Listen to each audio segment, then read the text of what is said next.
this is so many Zergs are starting to do this, and this, of course, is the melee upgrades, and that is actually for the Banelings because there's so many Terrans that are going this marine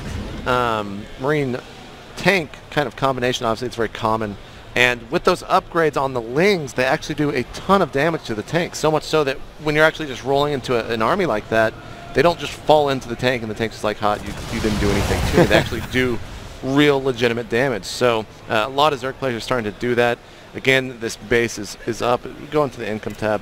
83 drones for That's Ret. pretty sick. And usually at this point in time, we see the players stop making drones or not make too much more in that because, you know, workers are great and all, but, you know, with Zerg, you always want to have an army that's big enough that you actually run them over.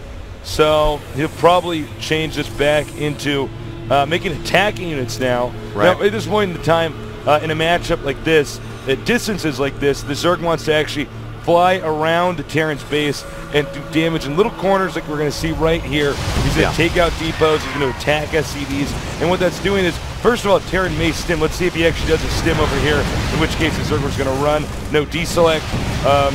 Dignitas Select is just too smart to fall for that. But he is, of course, when you build in here, we see a stim. Yeah, there's Terran a big gets nervous, stim. does it. But whoa! Ooh, Ret is actually losing. Oh, he lost so many mutas there. The whole making him stim stuff is good when you don't lose all your air units, but the point I'm trying to make is, you know, he wants to try to get him to stim and to run around his base so that Zerg could consume the map and build an army, because obviously, you know, you stop making workers around, you know, 80-something. That's when you start making everything else, so that's when you need to buy time. So even though he lost his mutilis, as long as he can keep the Terran from not really attacking into him, he should be okay. He wants to keep pushing out the creep. What we see the infestation pit.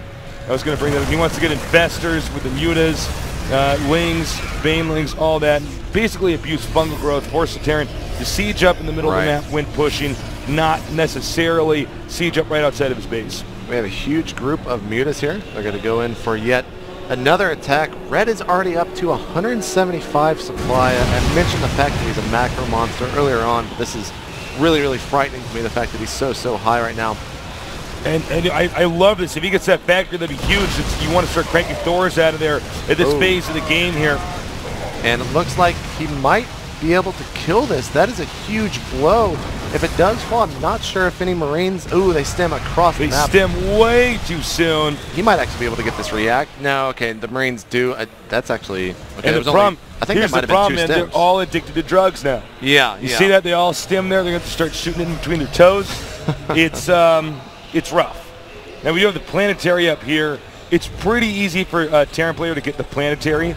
In this case, not a lot that Zerg can do. It's really the 4th base that you want to prevent in this matchup. You know, if you're Zerg playing against a Terran, that's you want to try to focus on doing it. Here come the Marines, though. Nice drop. Yeah, and they're going to try to kill more and more. They get a ton of the drones there on the extractor, and he might be able to snipe that spawn pool. No, he's trying to just figure out what exactly he wants to snipe. He does. Oh, the Queen lives, and the mutas will clean that up.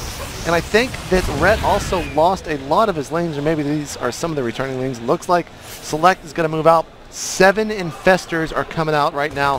Hive about to finish there in the main. Red is about to hit his stride here very, very soon. You know, I don't know if Terran should be pushing. I think even Select now realizes that. He fell back right as he said that. Regroups. Yeah, I mean, this is actually one of the hardest things to deal with is this constant muta aggression that we see here from Ret. And the fact that if you actually move out too far, those infestors can just do 1 or 2 fungals and you just lose the game. Well, you know, fungal growth to me always reminds me of, you know, the way that Stop Lurkers was in Starcraft 1, where 1 or 2 good ones you pull off and you're just so happy. You kill off so much stuff. Terran units, in Starcraft 1 and 2, they always die quickly. Right. They're not the units that, you know, can endure quite a bit. They deal a lot of damage, but they also take a lot of damage. It looks like we might have a counterattack or maybe a sandwich maneuver. Yeah, not really sure exactly what Red is going to do here. He might just go straight into the natural. At the same time, looks like Select is advancing forward on the creep as well. Some Banelings, I'm not sure if that was meant, but he takes out a lot of tanks there. Not so many Marines. Select is just going to lose he might just lose his natural here. He's actually falling back with this attack. That little count. Oh, what? Oh, what is this, like a pacifist infestor? You, infestor, have the greatest story of all. He actually could have just landed I one mean, Ret is fungal. great, but look at this Buddhist monk investor that just was like, no, I will not. I will fight, violence with non-violence. All right, back into this game though. What Ret has effectively done is forced Select to go back and defend his base because he has less stuff. He can basically, he's not allowed to lose as many locations on the map.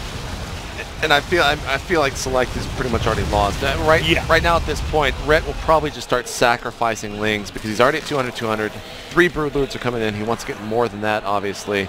Adrenal Glands is going to finish here very soon. This is definitely going to be a last-ditch attack here from Select, and it's just not going to go that well. All right. Fungal's going down. Getting a huge Beautiful amount. Fungals. I would expect him to research the GG key here. Yep. And he does. So I feel like, Select, I've watched a lot of his TVZs. From what used to be a very strong matchup of his, he's kind of declined. I mean, earlier on, he doesn't develop properly into the late game, I think. That's true, yeah. Well, he also had that, he lost that factory early on, so he couldn't get a Thor out to really deal with those mutas. That was a great snipe there by Ret. And actually thinking back, earlier on at last year's MLG, Select worst matchup was TVZ for quite some time there, and he kind of redefined a lot of his game, and I feel like he slipped back into what was actually occurring back then. Well, one thing to note is that players like Hydra or Ret in this case, they're very, very difficult to actually beat the longer the game goes on. Now, Select, I think he looks fine early game. He looks really good. Really impressive. But as time progresses, Ret is just so good at making sure that you don't get to touch him very much, on his side of the map. And he's doing a good job with counterattacking. And clearly Select has our time with that. Now, our next map, what is our next map? Shattered Temple. And, so this is a map that's different, from Metalopolis. Metalopolis is really, cross spots, those spots. It's much harder for Terran to win. So. Yep. And Ret asking us about that silly thing that happened. I don't even want to talk about it anymore. That was. I'll talk to him on the way out. So we're gonna get started. Are we ready? Yeah, I think. Do I do it? I have the power. Yeah, you're actually hosting.